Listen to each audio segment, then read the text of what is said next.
อันยองซิโยสบายดีตอนเช้าทุกคนวันนี้ข้าพเจ้าจะพาทุกคนไปเที่ยวตลาด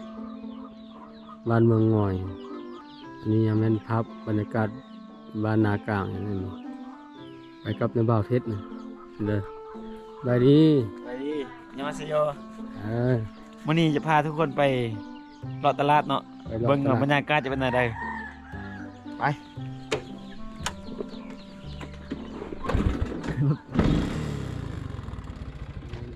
ปกันเลยลุย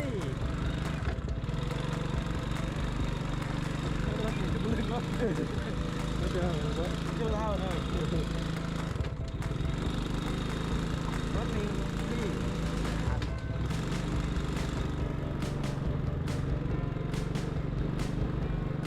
ไปไล่แค่ท่านจะดู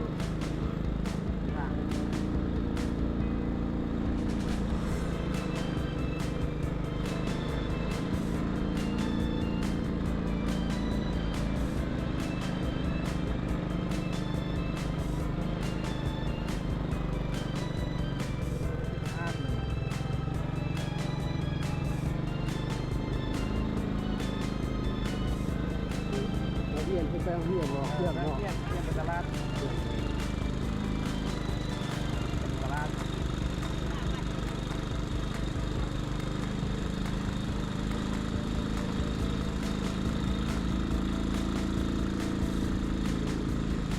ภาพธรรมชาติที่บ้านนา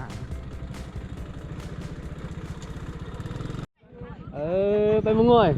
ไปตลาดหรอไปค่ายเลยเด้ ไม่ใช่มีดเด้อ เนี่ย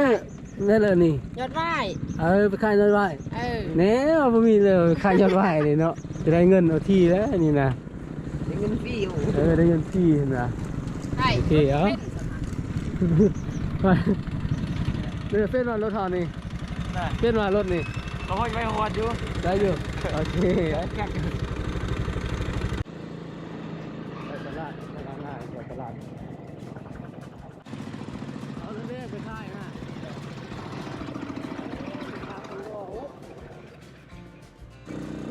เอานี่อยู่ไป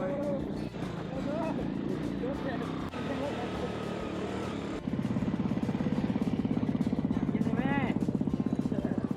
ไปกันเลยนี่นะ แทนเงี้ยแทนตลาดเลย ไอ้นี่อินเดนี่นะ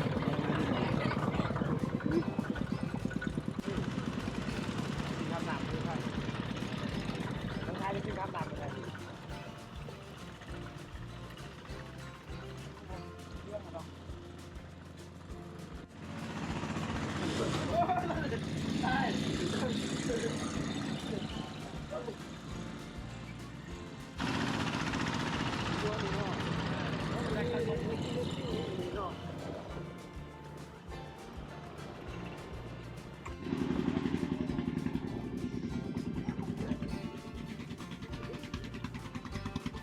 อันนี้ขบวนรถซิ่งจากบ้านนาไปมาตลาด โมตา นี่เลยเอารถแดงมาค่าย ยอดไหว้ ยอดไหว โมตากิ๊บ เอายอดไหวมาค่าย ยอดไหว้มาขายตลาด หลายคนได้วันนานี่มาหมดบ้านเลยสิ บ้าน มาหมดบ้านเลย วัดบ้านกำลังมากำลังมา อันจักมือลงมาลงเท่านึงนะต สิบ ลาด มือต้องเท่านึง 10 มือแล้วมาเตาโฮมอยู่นี่เท่านึง 10 มือเท่านึง10 มือเท่านึง อ๋ออันนี้เป็นงานวันนาเนี่ยนี่มีแอบเข้าด้วยนั่นก็แม่นรถไฟบ้านเฮาบ่แต่บ้านนาเดียว 3 คันต้องหน้ามัน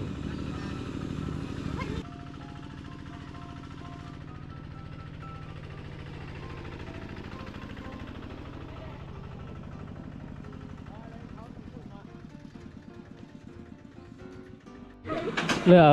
เอาแอบเข้ามาค่ายแม่นุ่ยเท่าเลยนี่ อันนี้3,000พอได้เงินอันไปโรงเรียนเนาะนั่นเนาะท่านผู้ชมมาเบิ่งบรรยากาศตลาดบ้านเมืองง่อยว่า10 มือนัดกันมาลงที่นี่ 10 มื้อน่ะเทื่อนึงเนาะ สิมึง 10 มื้อน่ะเทื่อนึงเอาอินจิไปซื้อเลยซื้อเครื่องแล้วจะไปโรงเรียนเนาะอ๋อ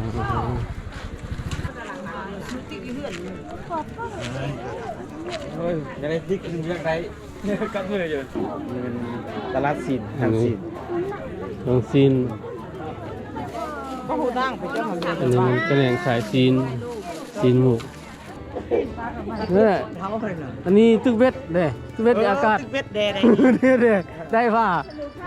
เอาขายเบ็ดเนาะเอาขาย เบ็ดคาเบ็ดแต่ว่าตึกคนนี่แหละผู้ชื่อกับตึกมา ตึกคนเนอะ จับมือเลย ขายเลย แค่พัน ขายส้มพัก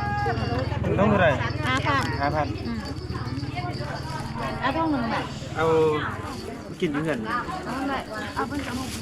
เนี่ยคนบ้านเลย ง่อยนี่แหละ คนบ้านเมืองง่อยนี่ คนก็อยู่ทางบ้านหน้า แต่ก่อนอยู่บ้านหน้า แล้วย้ายมาอยู่เมืองง่อยนี่ อยู่ง่อยแต่บ่แม่นติดแน่เบิ่งนั่น เฮ้ยบ่ได้เบิ่งครับ มันติดแต่นั่น ขอบเครื่องข้าวซอยวันนี้ตายไม่กินเลยตายกินเลย ซอยก็จะคนละซอย ข้าวซอยจะคน เอาไปส่งสัญญาณ ข้าวซอยเมืองง่อย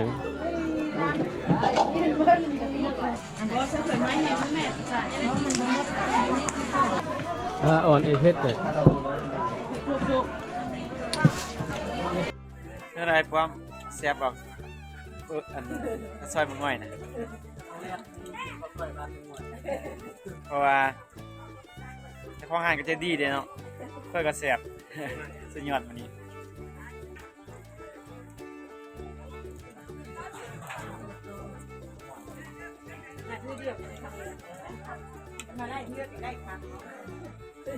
มันแม่ค้าจะดีเด้อนี่ อันนี้มันข้าวเลยนี่ ข้าวต้มด ขนมดำอันนี้ดิ ำข้าวต้ม ข้าวต้มอันนั้นข้าวปาด ปัดมาสิ หลายอย่างเนาะสิไปตอนนิดหน่อยเยือนดิผมมีกระแสบ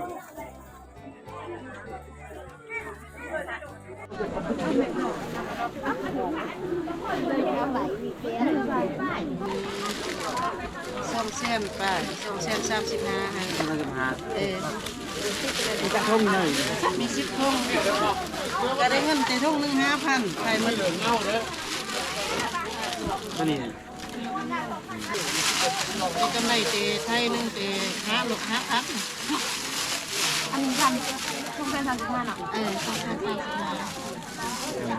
เป็นห้อง2,500ก็มี10นึงดิ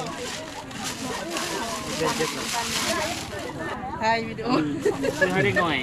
ซื้อพวกกินเด็กน้อยโรงเรียนนี่อันนี้ไว้เพื่อน ซื้อไปสวกินให้เด็กน้อยอยู่โรงเรียน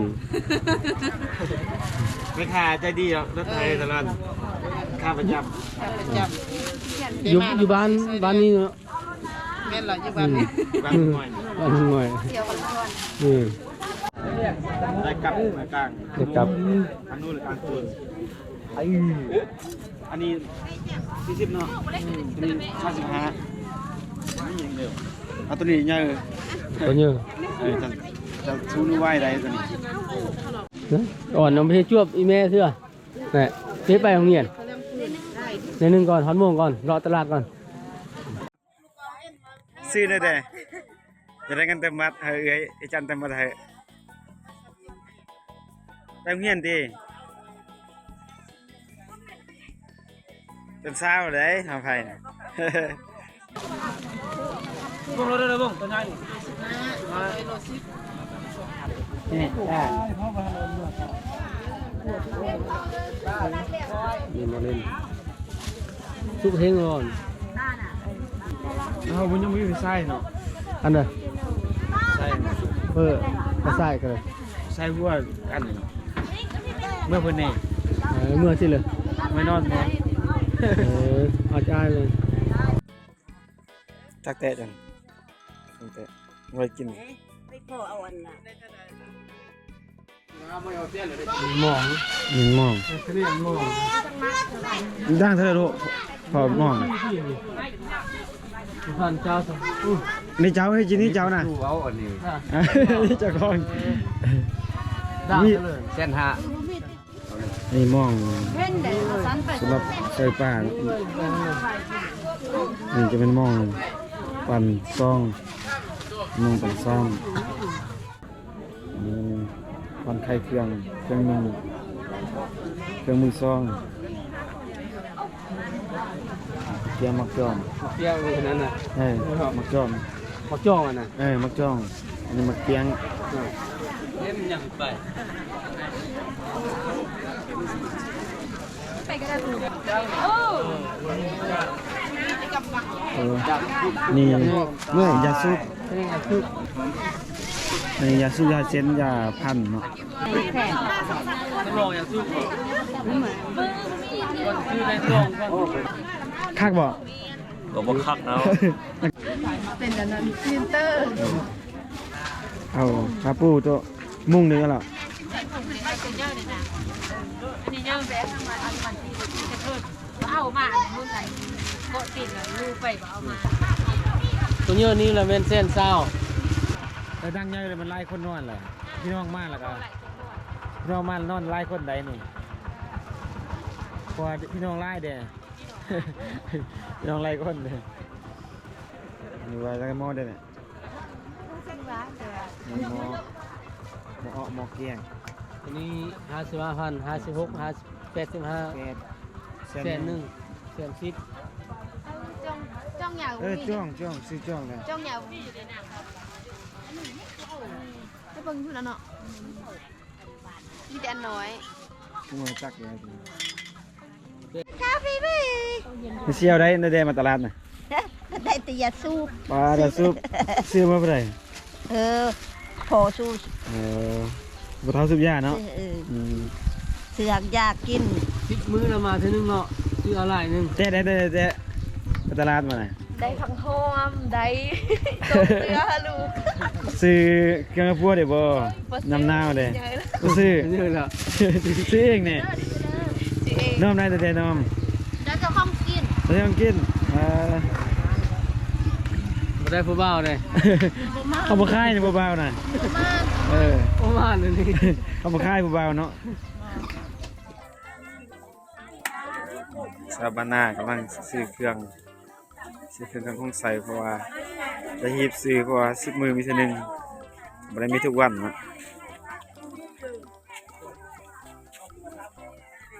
บรรยากาศการซื้อขายอยู่ตลาดเทนนิงอย ดาวนึงก็ได้บ่เนาะ